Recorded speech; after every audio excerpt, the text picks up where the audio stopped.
So hi everyone, এটা হচ্ছে আমার ছোটোখাটো একটা ব্লগ আমার ইউনিভার্সিটি ফ্রেন্ডদের সাথে।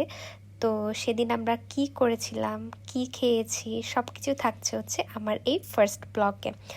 তো সেদিন আমরা গিয়েছিলাম আমার ফ্রেন্ড জান্নাতের বাসায়।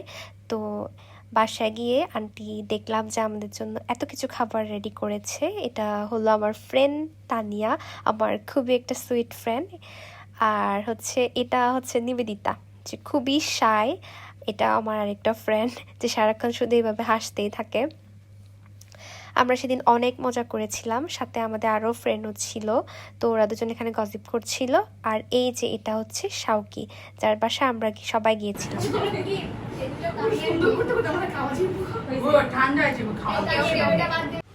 সেদিন আমরা আসলে অনেক সুন্দর একটা সময় কাটিয়েছিলাম।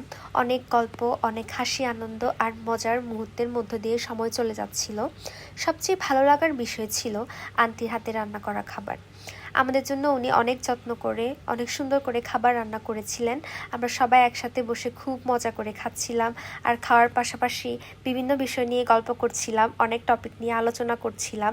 সত্যি বলতে খাবারগুলো এতটাই মজার ছিল যে আমাদের খাওয়া যেন শেষই হচ্ছিল না। আন্টির রান্নার স্বাদ ছিল খুবই অসাধারণ, আর উনার যত্নের বিষয়টাও খুব ভালো লেগেছে।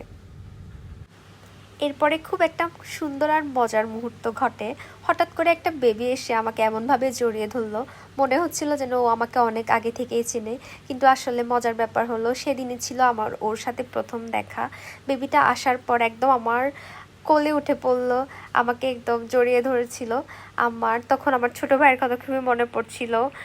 আমি নিজেও বুঝতে পারছিলাম না হঠাৎ করে কেন আমার কোলে উঠে পড়ছিল। আর এটা ছিল জান্নাতের মেবি রিলেটিভস। আমার ফ্রেন্ড তানিয়া এগুলা রেকর্ড করছিল। এই যে বেবিটা নামতেই চাচ্ছিল না আমার কোল থেকে।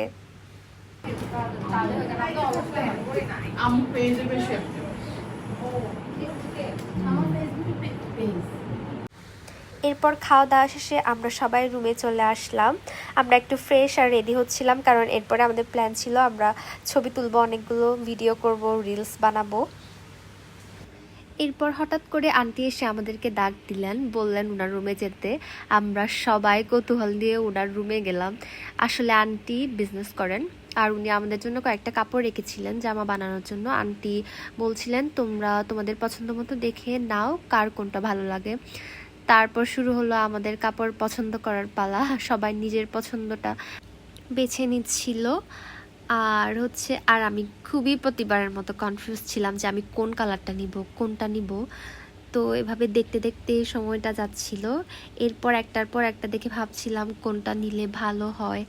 আর এই মুহূর্তটা তানিয়া ভিডিও করছিল। মজার ব্যাপার হলো তখন আমাদের কারোরই কোনো প্ল্যান ছিল না যে একটা ব্লগ বানাবো। আর কিন্তু এত সুন্দর মুহূর্ত ক্যামেরা ধরে রেখেছিল যে পরে মনে হলো না, এই স্মৃতিগুলো একটু আমার ইউটিউবে ছোট ব্লগ করে রাখা যায়। তারপর আমরা সবাই যে রুমে আসছিলাম, রেডি হচ্ছিলাম। কে কিভাবে রেডি হবে, কার কোন লুকটা ভালো লাগবে, এসব কিছু নিয়ে চলছিল আমাদের ছোটোখাটো আলোচনা। আর এই পুরো সময়টার সুন্দর সুন্দর মুহূর্তগুলো তানিয়া ওর ক্যামেরায় ধরে রেখেছিল। তখন আমরা সবাই বলছিলাম আসলে আমাদের তো একটা ব্লগ বানানো উচিত ছিল, কারণ শুরু থেকে আমরা অনেক কিছু করেছিলাম, অনেক খাবার খেয়েছি, অনেক গল্প করেছি, এমনকি আমরা উনো খেলেছিলাম, কিন্তু সেই মুহূর্তগুলোর বেশিরভাগই রেকর্ড করা হয়নি। আসলে তানিয়ায় হচ্ছে শেষের দিকে এসে এগুলো সব কিছু রেকর্ড করছিল। তারপরে ছিল হচ্ছে আমাদের ছবি তোলার পালা। তানিয়া বলছিল সবাই দিকে তাকাও তাকাও, কিন্তু আসলে আমরা সবাই ভাবছিলাম ও ছবি তুলছে, কিন্তু আসলেই না, ও ভিডিও করছিল, কিন্তু আমাদেরকে তা বলেনি। আমরা সবাই এমনভাবে তাকিয়েছিলাম যেন মনে হচ্ছিল ও ছবি নিচ্ছিল। আমরা পোজ দিচ্ছিলাম। এরপরে ছিল আমাদের একটা ক্লাস, কিন্তু পরে ক্লাসটা ক্যান্সেল হয়ে যায়। তখন সবাই আরও বেশি রিল্যাক্স হয়ে এনজয় করছিল। আর এই যে বেবিটার কথা না বললেই নয়, ও বারবার আমার কাছে আসছিল, আমাদের সাথে ও অনেক টাইম স্পেন্ড করেছে, আমাদেরও অনেক ভালো লেগেছিল। আসলে কি বলবো, আমি এগুলো তানিয়ার ভিডিও করা কয়েকটা ক্লিপস নিয়ে হচ্ছে এই ভিডিওটা বানালাম, কারণ আমাদের কোনো প্ল্যান ছিল না। তো অনেক দিন ধরে আমার কোনো কিছুই ভালো লাগছিল না, আমি খুবই আপসেট ছিলাম। তো খাওয়া দাওয়াও ভালো করে হচ্ছিল না। তো জান্নাত বলল যে মঙ্গলবারে আমাদের বাসায় দাওয়াত, আর ওখান থেকে আমরা খাওয়া দাওয়া করে ক্লাসে যাব। আরেকটা বিষয় সেদিন বারবার মনে হচ্ছিল, আমাদের আরেকজন ফ্রেন্ড বন্টিকে আমরা খুবই মিস করছিলাম।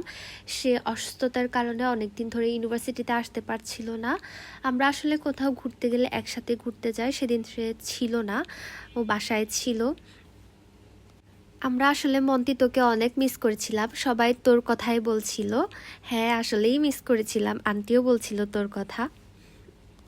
সকাল 11টার পর থেকে আমরা জান্নাতের বাসাতেই ছিলাম। দেখতে দেখতে কখন যে বিকাল 4টা বেজে গেল আমরা কেউই বুঝতে পারিনি, এত সুন্দর সময় ছিল। আসলে আমাদের প্ল্যান ছিল একটু অন্যরকম। আমরা ভেবেছিলাম শাওকের বাসা থেকে খাওয়া দাওয়া করে আমরা আবার ভার্সিটিতে ফিরে যাব, কারণ এরপরে আমাদের একটা ক্লাস ছিল। কিন্তু পরে যখন জানতে পারলাম যে ক্লাস ক্যান্সেল হয়ে যাবে, তখন আমরা সবাই মিলে সিদ্ধান্ত নিলাম যে যার বাসার ফিরে যাব। আর আমি তো খুবই ড্যাং ড্যাং করে নাচতে নাচতে চলে যাচ্ছিলাম, আমার খুবই ভালো লেগেছিল। ও আচ্ছা, আমার এই ফ্রেন্ডের নামটা বলা হয়নি, তো এ হচ্ছে আদিবা, আমাদের ক্লাসের টপার, ও খুবই অ্যাক্টিভ।